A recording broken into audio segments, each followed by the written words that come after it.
The salt-laced wind carried whispers, not of rain or familiar seabirds, but of something else. A disquiet settled upon our village of Chikalango, a knot tightening in the collective gut of our people.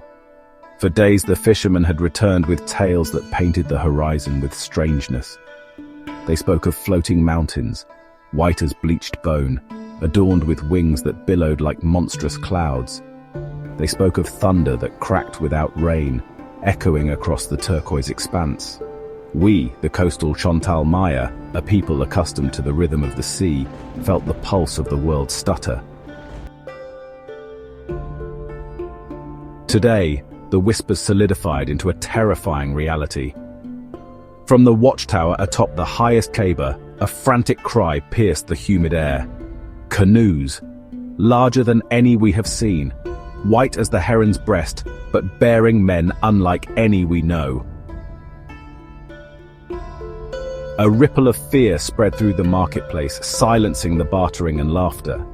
Mothers clutched their children tighter, and the seasoned warriors, their faces usually etched with stoic pride, exchanged uneasy glances. I, Itzcoatl, a humble farmer and weaver, felt the familiar comfort of my daily routine shatter like a clay pot dropped on stone. We had heard tales from the traveling merchants of lands far to the east, across the great waters. Lands of unimaginable wealth, they said, but also of fierce, pale-skinned people. Were these the beings from those distant shores? Had the legends, often dismissed as fanciful ramblings around the cooking fires, suddenly taken flesh? Curiosity warred with a primal dread.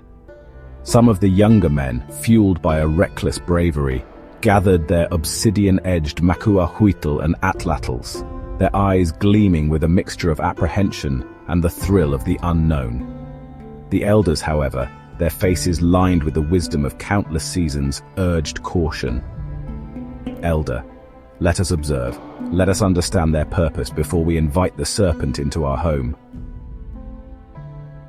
From the edge of the jungle, a small group of us, the designated watchers, crept forward.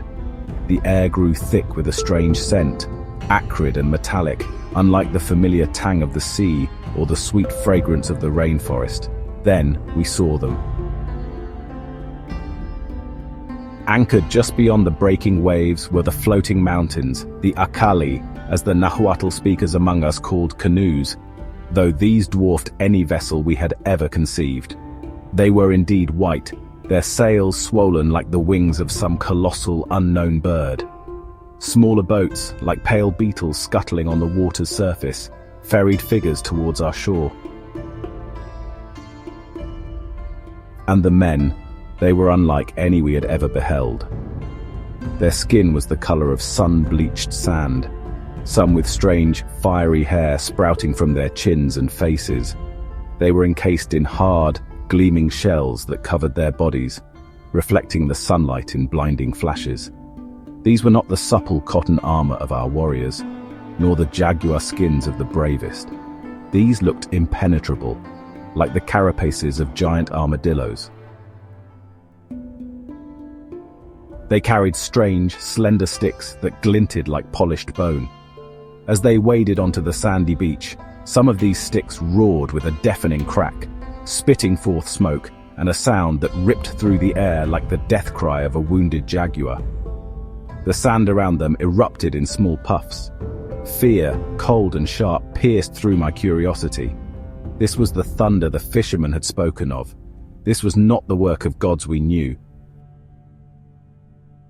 One of the pale men, adorned in brighter, more ornate coverings, raised a hand. He spoke in a tongue that was a harsh, guttural jumble of sounds, utterly incomprehensible. He gestured towards our village, then towards himself and his companions.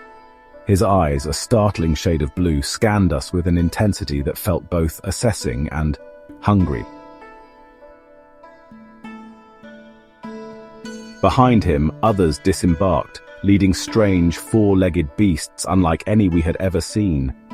They were large and powerful, covered in short, coarse hair, and the pale men sat atop them as if they were one.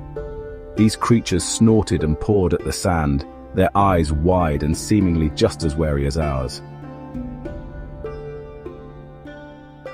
They carried with them objects that shimmered with an unnatural light yellow metal, fashioned into intricate shapes. Our eyes, accustomed to the soft gleam of jade and the muted shine of polished obsidian, were dazzled. Was this the gold the merchants whispered about, the metal that held such allure in the lands to the east? As they moved further onto our land, they planted a tall pole into the sand. At its apex fluttered a brightly colored cloth, emblazoned with strange symbols we could not decipher. It seemed to be a declaration, a claiming of this place. But by what right? The elders among us began to murmur ancient prophecies, tales of pale-faced gods returning from the east, portents of upheaval and change. Were these the foretold deities? Their power was undeniable, their appearance otherworldly. Yet their eyes held a human glint, a flicker of something that felt dangerous. Days turned into a tense, silent standoff. We watched from the fringes of the jungle as they established a camp, their strange dwellings rising like pale mushrooms on our shore. They moved with a purpose we did not understand, their every action shrouded in mystery. They explored our land, their heavy boots crushing the delicate undergrowth, their alien gazes sweeping over our homes and fields. Some of our people, driven by a mixture of fear and a desperate hope for understanding, approached their encampment with offerings of fruit and woven cloth. The pale men accepted these gifts with curious expressions, but their strange tongue remained a barrier, their intentions veiled. Then came the whispers of violence. A young fisherman, venturing too close to their camp, was struck down by one of their roaring sticks. The sound echoed through the village, a chilling premonition of what was to come. The fear that had been a cold knot now began to bloom into a fiery rage. The elders, their faces grim, finally spoke. These are not gods. Their actions are not divine. They are beings of immense power, but their hearts seem set on something we do not yet comprehend, something that feels possessive. We were a people of the earth, of the sun and the rain, our lives governed by the cycles of maize and the movements of the stars. These newcomers were an anomaly, a disruption to the delicate balance of our world.